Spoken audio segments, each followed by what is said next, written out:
Rispettabile maresciallo, prego che questa mia vi trovi sereno e in salute, e non lo scrivo solo per cortesia. Ho bisogno delle vostre gambe veloci, delle vostre mani giuste e della vostra testa fina. Non vi dirò il mio nome, perché già lo sapete. Non posso fallire, né tantomeno potrete voi, non io a raccontare, non voi ad agire. Devo confessarvi il mio delitto, l'idea fissa che mi porto dentro da settimane. Ucciderò mia moglie, la amo, la ammazzerò.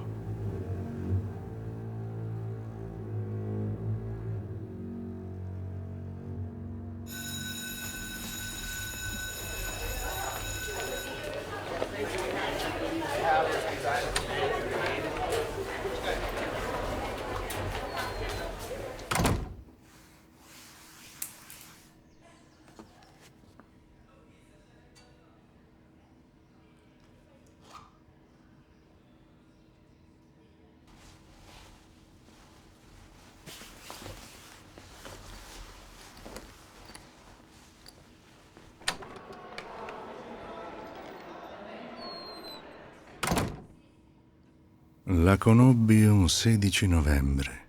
Cominciai ad accompagnarla dopo ogni lezione fino alla stazione. Lei giovane appassionata di poesia latina, io maturo e al contempo sprovveduto docente di lettere. Una di quelle sere ci avvicinammo troppo. Un qualcosa di antico si sciolse in me e non seppi più a che santo votarmi.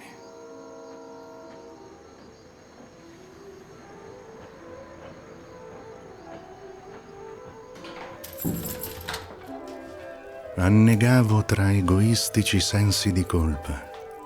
Ma come poteva una creatura così bella e giovane amare un vecchio topo di biblioteca che ne sa più di Catullo che d'amore? Smisi di cercare, di voler capire. Potei solo venerare la mia Madonna in carne e ossa, colei che mi aprì gli occhi su un mondo diverso.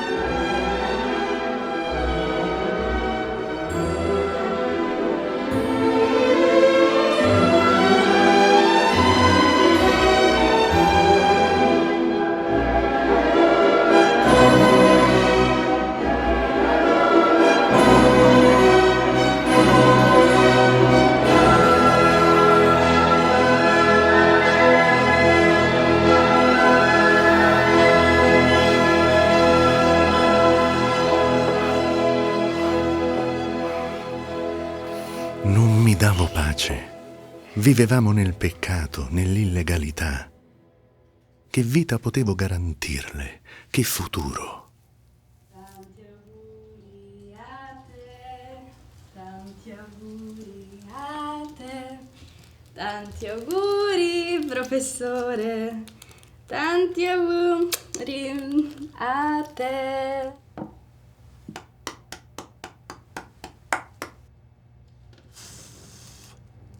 Ma il mondo fuori, geloso di una serenità finalmente sincera, bussò con vigore alla nostra porta. Persi il lavoro per lei, con pubblico scandalo. Ne trovai un altro per entrambi in questa piccola cittadina di montagna da cui vi scrivo, maresciallo, e di cui conoscete ogni anfratto.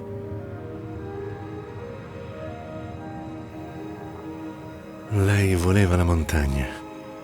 Le avrei dato ogni montagna che voleva. Ero felice quando lei era felice. Ogni suo sorriso mi rendeva immortale.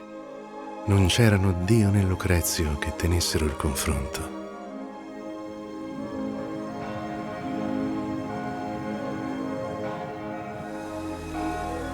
Ricominciammo da capo. Ci sposammo. Nessuno fu invitato al ricevimento.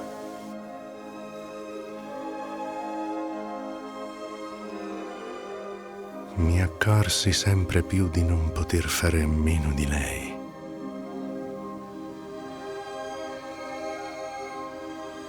Il tempo fluiva lentamente. Sembrava essercene di scorta, quassù.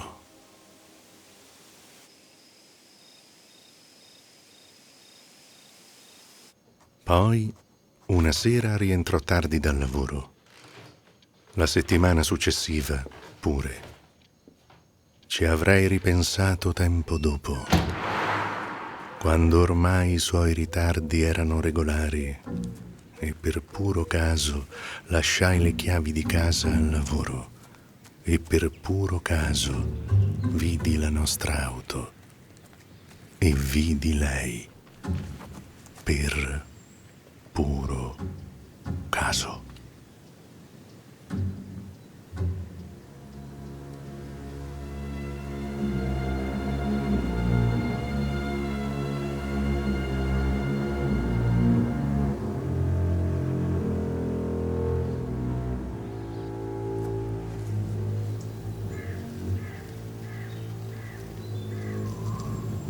Mi sento morire, ma ancora esisto.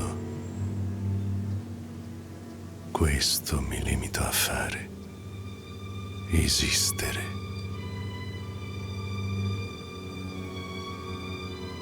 Poi penso, adesso, come comportarsi.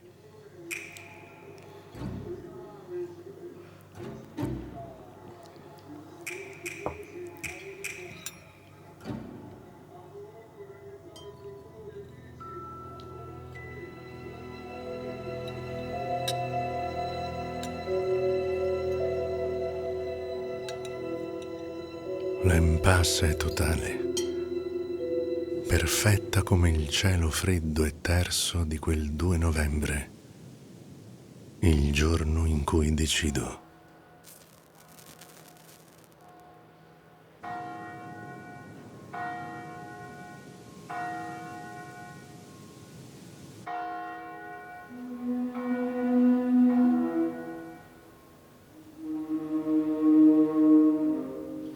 Sciolgo ogni dubbio la notte stessa, quando la seguo per la prima e ultima volta.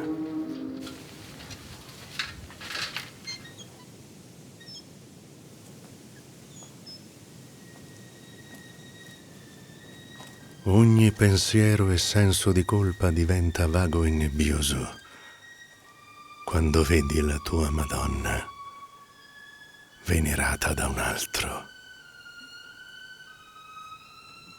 E quell'altro siete voi, maresciallo. Siete lì a cogliere il mio fiore, a cingerlo con le vostre spalle larghe. L'unico che la vita mi abbia mai dato.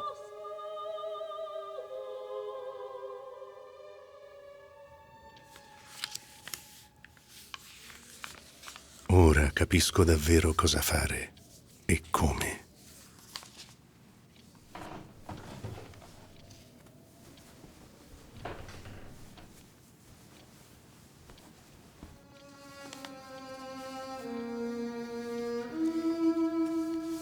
Per questo vi dico, bruciate questa lettera, disarmatela. Non ci sono altre prove della vostra condotta immorale.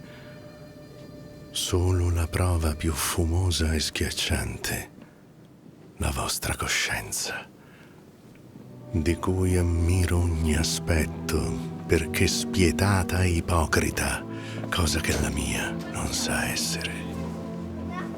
Il futuro è di voi ipocriti, di voi doppiogiochisti, di voi insaziabili animali che divorate la vita a spese degli altri.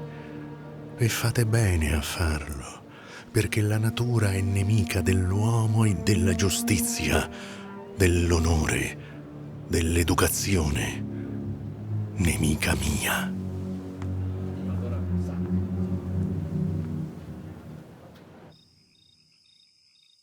Se tutto va come previsto, leggerete questa mia la mattina di un altro opportuno 16 novembre.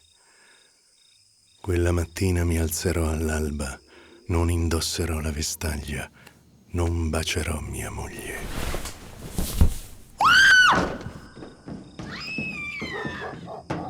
Non aspetterò di essere fermato.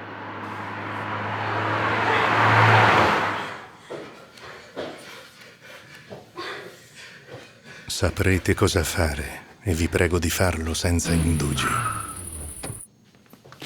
Ogni minima attesa porterà ulteriore sofferenza.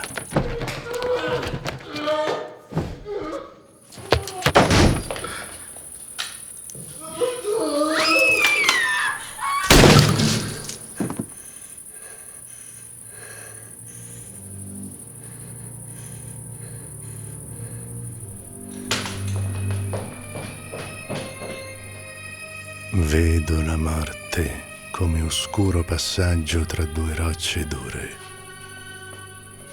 Se il passaggio sarà liscio o ruvido, lo lascio decidere a voi. Io sinceramente ho finito di preoccuparmene.